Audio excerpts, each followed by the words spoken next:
我们这一期讲述的是前赵后赵之间的故事，但两赵故事的起因都要先回到我晋，因为晋朝在这个时代是最大的背景板。325年，两赵之间第一次洛阳战役结束，双方偶然的失败和胜利都让对方都尽量避免再次起祸端，因此前赵后赵又保持了3年的和平。但其实在这3年之中，前赵和后赵都没闲着。前赵战败之后，为了避免与后赵再次遭遇，从而选择从另外一个方向寻求破局。身处关中的他做不到东出，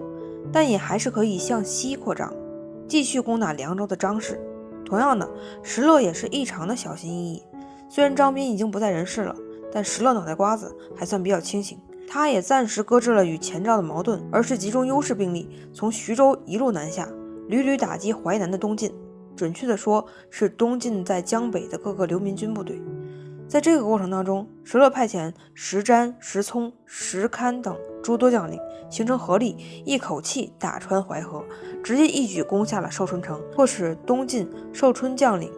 祖逖的弟弟祖约南逃溧阳。寿春的失守对东晋朝廷的震动十分巨大，这意味着东晋在长江以北的防线基本宣告击溃。东晋在慌乱中又开始让王导都督中外诸军事，准备收拾淮南乱局。当然这就是后话了。石勒放置前赵而进攻东晋的目的，就是为了保证自己在将来与前赵进行灭国大战的时候，东晋不会给自己添乱，或者说无力添乱。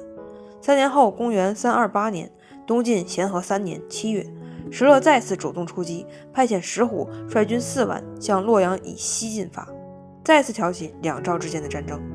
为什么要强调东晋纪元呢？这是因为东晋咸和3年的7月，差点让东晋完蛋的苏峻之乱，终于在陶侃等人的艰难努力之下平定了。石勒在综合多方情报之下得出判断，东晋在这场动乱之下几乎要被灭国，基本上彻底失去了北伐的可能性。于是石勒决心趁这个战略时机挑起统一北方的最终决战。在这种背景之下，石虎从轵关，也就是河南济源往关中进发，连打带吓唬的使沿途50余郡县不战而降，兵锋直指蒲坂，即今天的山西永济县。蒲坂位于黄河东，是前赵东北方向的门户，也是关中地区的屏障。300年后，隋末天下大乱，意图控制关中的李渊先生也是从此处打开进长安的通道。简单来说，再往前走，过了黄河就进入关中了。石虎动作如此之快，让刘耀又恨又急。他留下部分第一枪将士镇守大后方，亲自率领全国精兵10万从潼关北渡黄河迎接石虎，发誓要报3年前洛阳城外的2次夜惊之仇。石虎只有4万人，况且孤军深入，又有高山大河的险阻。面对杀气腾腾的刘耀，石勒想要像上次一样暂避锋芒，等待战机。结果没想到刘耀进军的速度1日千里，石虎还没撤退2步，刘耀的大军就已经追上他了。石虎大惊之下，连忙组织军队交战，双方在高侯即今天的山西闻喜县展开大战。这一战，石虎被刘耀彻底打穿，刘耀穷追不舍之下，后赵军队输得一塌糊涂，石虎麾下部队彻底崩溃，前后枕尸200余里。同时，前赵还把石虎的方面军大将石瞻临阵斩杀。这个石瞻原名叫冉瞻，他本来是启淮军中的一个小将，后来被石虎俘虏之后，成为石虎的养子，从而改名石姓。或许大家对石瞻感到陌生，但多少都会听说过他儿子的名声。石瞻的儿子就是石敏，或者称冉闵，就是那个在后赵崩溃之后发布杀胡令，一夜杀邺城20万人口的武道天王冉闵。话说回来，一向进攻凶狠的石虎被刘耀打得溃不成军，一路狂奔逃亡至朝歌，才站稳脚跟。至此，这场发生在黄河东岸的河东之战以石虎败退，刘耀顺利进军而告终。石虎夺路而逃，刘耀方面则是乘胜出大阳关，南渡黄河，再度引兵围攻洛阳。洛阳城里的后赵守将石生听闻石虎已经战败，又自知洛阳城防范巨大，孤城难守，于是再次把部队收缩到金营城内，苦苦支撑，只期待后赵方面能够早点派遣援兵。而刘耀到了战场之后也不废话了，二话不说就把洛阳城北边的大坝给扒了，水淹洛阳城。不得不感慨，刘耀这哥们儿10年前放火焚烧洛阳，现在大水倒灌洛阳，简直可以说对洛阳坏事做尽。洛阳早就已经荒废了，如今金庸城内的后赵军民又见大水来袭，于是只能将营寨转移至地势稍高的地方，继续与刘耀艰难地对峙着。围困住金庸城之后，刘耀在洛阳周围分兵，攻取河南各州郡，准备再次开辟洛阳周围的势力范围。洛阳周围地方势力也都望风而降，石勒部署的河内、荥阳等地的守军也都放弃抵抗，归附前赵。尽管刘耀水漫洛阳，围困时程长达3个月，可金庸城始终没能让前赵攻克。声势浩大的刘耀，被围困的石生，望风倒戈的地方势力，这些都让在邢台坐镇石勒感到些许的不安。到了11月，石勒终于下了决心，决定亲自统兵救援。这下可是捅了马蜂窝了。后赵大小朝臣众说纷纭，意见不一。总结一下大部分朝臣的意见，主要分为3条。第一，刘耀眼前兵锋正盛，很难轻易战胜，打持久战恐怕国力支撑不住。第二，刘耀大军在外，关中粮草对他的补给困难，势必不能支撑过久，任由刘耀在洛阳城外耗下去就是了，甭搭理他，过一段时间他就会撤军。第三，万一您老在作战过程当中也战败了，甚至出了不可预料的危险，咋办？石勒也知道朝臣反对意见都有道理，但他觉得如今决战的时机已经来临，应该值得冒险。石勒从汉人参谋集团的反对意见中走出大殿，单独问了一下因小事被扔在监狱磨性子的济世参军徐光的意见。徐光深刻体会了石勒的战略意图，他只说了一句话，就让石勒下定亲征的决心。他说，刘耀出战大败石虎之后，竟然没有直接奔袭襄国，而是去围攻金庸，这个决策足以说明刘耀没有底气跟我们开展灭国大战，刘耀无能。就这样，在反复思考、反复判断、反复研究之后，冬11月，石勒决定抓住机会，调集全国全部精锐力量，亲自出征，与刘耀一睹国运。他宣布中外戒严，有再敢劝谏者斩首。同时命令正在淮南寿春地区与东晋流民对峙的石堪、石聪以及豫州刺史陶豹等全部带着部队到荥阳集合，命令在朝歌整修的石虎率领本部大军前往石门，石勒本人则带着步骑兵4万从襄国出发，直趋洛阳。各路大军在成高关集结，形成合兵。在出发之前，石勒最为担心的就是刘耀扼守虎牢关，因此虽然出军前后他看起来信心满满，但实际上一路上胆战心惊，如履薄冰。行军途中，石勒给徐光说了他对刘耀可能采取的3种作战计划的估计。如果刘耀把重兵集结在成高关，这是上策；倘若凭借洛河天险展开阻击，属于中策；要是坐守洛阳等我进攻，那他就等着束手就擒吧。结果当石勒12月与各路大军会合，到达成高关的时候，发现当地并无前赵守军，他惊喜交加，情不自禁以一手指天感谢上苍，激动地说道：天也！随后石勒命令各军全速前进，3路大军共步兵6万，骑兵2万7千人，卷甲衔枚，日夜兼行，直奔洛阳。而驻扎在洛阳的刘耀方面却走上了虚无主义的道路。刘耀年轻的时候本来就嗜酒如命，如今越是年长却越发的沉迷，所以哪怕是围困石生、攻无不克的关键时刻，他也没忘了自己的初心，喝酒。并且刘耀自以为胜券在握，日夜作乐，根本听不进任何劝谏，甚至把提出意见的人直接杀掉。刘耀在酗酒期间错过了无数个对抗石勒的机会，他没有从高侯直扑襄国，也没有对合围洛阳做出战略安排，更没有对倾巢而出的石勒给予足够的重视。其实人们过分苛责他所谓的喝酒，只不过是引发系统崩溃的导火索。事实上，当石勒过了成高关的时候，刘耀喝不喝酒都已经失去了所有机会。12月，刘耀的前锋营在洛阳东郊的洛水岸边侦察到了新的地形，这支小队与石勒的前锋遭遇，并生擒了一个截胡士兵回来。刘耀亲自审问这个士兵，说：大胡亲自来了吗？带了多少人来？被俘虏的士兵回答：大王亲征，军事甚盛。至此为止，刘耀才如梦方醒，这才知道石勒亲自倾巢而来，一场即将永久改变北方格局的大战即将爆发。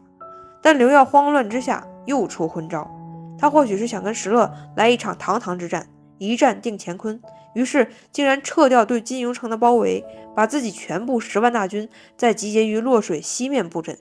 南北延绵10多里，等着石勒前来。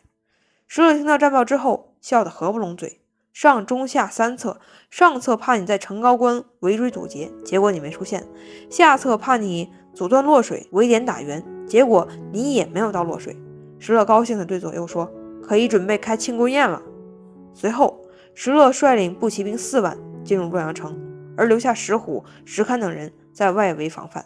12月5日，总攻开始了。石勒命令石虎带领步兵3万人从城北向西进攻前赵中军，命令石堪、石聪等带领精锐骑兵8000人从城西向北进攻前赵的前锋。石勒本人全副武装从昌阁门出城夹击刘耀。这场决战前后赵双方的统领都是最高首长，双方将近20万大军也都是弓马娴熟、久经沙场的百战之士。战斗的前半篇可以说是棋逢对手，战场上一时间杀得天昏地暗，日月无光。但是就在石勒押上了全部身家，赌上天命，苦心孤诣地布置作战的时候，刘耀仍在干自己最喜爱的事情——喝酒。甚至在战斗打响之后，石虎、石堪前来夹击的时候，也许是为了壮胆，刘耀仍然连喝数斗，其后才提枪上马迎战。结果一出门，刘耀的坐骑突然出了意外，动不了了。于是刘耀回军营准备换一匹马，就在换马的这个空当上，刘耀还是不忘初心，又喝了好几斗的酒。等到刘耀摇摇晃晃、昏昏沉沉地来到战场的时候，他并不能完全搞清楚当前的局势，于是突然没有缘由的指挥军阵向平坦处移动，这一动就出事了。一见前赵军阵移动，石堪便迅速乘势压上，对前赵猛冲猛打。不明白情况的前赵大军瞬间崩溃，败局之势已定，军士们争先恐后的逃命，刘耀也昏昏沉沉的跟着往后退。只可惜这一次老天没能再眷顾他，他后换上的那匹战马在洛阳城外护城河的冰面上摔倒了，而刘耀本人则是受伤数十处，被一拥而上的后赵士兵俘获。一场决定北方命运、规模最大、参战级别最高、本应该战略战术齐飞、声势惊天动地的大战，既然这样黑色幽默般的结束了。刘耀被俘虏之后，押送到石勒面前，当他看到这个曾经并肩作战过的旧友的时候，不禁长叹一声，给石勒说道：“石王，还记得重门的誓言吗？”所谓的重门之誓并没有明确的记载，大约是指在17年前，匈奴汉国兵发洛阳，志在推翻西晋，当时领兵的3路人马正是刘耀、王弥、石勒3人，在向洛阳发起总攻之前，曾经共同起誓约定，此次用兵定当齐心协力，胜利之后如果有朝一日刀兵相见，不杀彼此及家人。如今17年过去了，言犹在耳，物是人非。王弥早被石勒杀害，而刘耀先是与石勒分道扬镳，而后又刀兵相见，如今成为石勒的阶下囚。不过石勒留了他一命，甚至还大方地提供美女酒肉。但石勒并不是仁慈，只是想利用他刀不血刃，劝降前赵而已。不久，石勒命令刘耀写信给前赵太子刘熙，让其放下武器投降。但刘耀却还是有气节和大局观的，他给儿子写道：“你要竭力匡扶国家，不要因我的生死而改变心意。”石勒看到这样的结果，意识到刘耀失去了最后的价值，于是不久之后杀刘耀于相国。但后赵的新主子刘熙却没有他父亲那样的能力与气魄。公元329年正月，得知父亲被秦大军破灭的消息，刘熙不顾前赵实力尚存的现实，丝毫不敢做出任何抵抗的准备，立即率领百官逃奔甘肃天水。各地守军得知消息之后，也是军心大乱，据守长安的数十万兵马前后向后赵投降。石勒派遣石虎追击前赵的残余势力，石虎一路势如破竹。9个月后，他率领后赵大军一举攻破上邽，将刘熙、刘胤以及前赵的王侯公卿共计3000余人全部杀死，又将前赵文武百官、关东流民、秦雍2州当地大族共计9000余人迁往相国，同时又把关押在洛阳的匈奴屠各等5000余人全部坑杀。至此为止，前赵正式灭亡。本期总结的话并不是送给刘耀或者石勒，而是5胡16国的第1胡匈奴。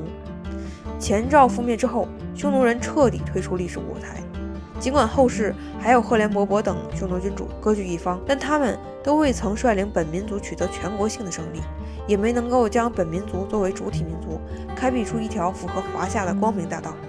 从刘元304年建立汉帝国到329年前赵刘耀、刘熙身死，刘氏上层建筑被全部屠杀殆尽。前后立国26年，其兴也勃，其亡也忽。这个骤然崛起的国家没能够解决西晋崩盘之后的各种问题，诸如民族问题、意识形态问题、土地问题等等。它出现唯一的作用，好像就是开启16国的混乱状态，开启胡人也能逐鹿中原，也能问鼎皇帝大位的历史先河，同时帮助石勒完成第一次统一北方的历史成就，以及初步开辟南北对峙新格局。当然，前赵的覆灭也再次展示了历朝历代汉家江山灭亡的教训，例如政治动荡会给敌人机会，内外交困会削弱自身实力，统治者的个人能力影响着国家走向，越是手握大权的人越会经历人性的考验，重大决策一旦失误将无法挽回等等等等。这些冗长沉闷的大道理，周公告诫过成王旦，先秦诸子警告过各国国君，两汉儒生为此顶撞过君王，三国的谋士们曾经苦苦劝谏。前赵的覆灭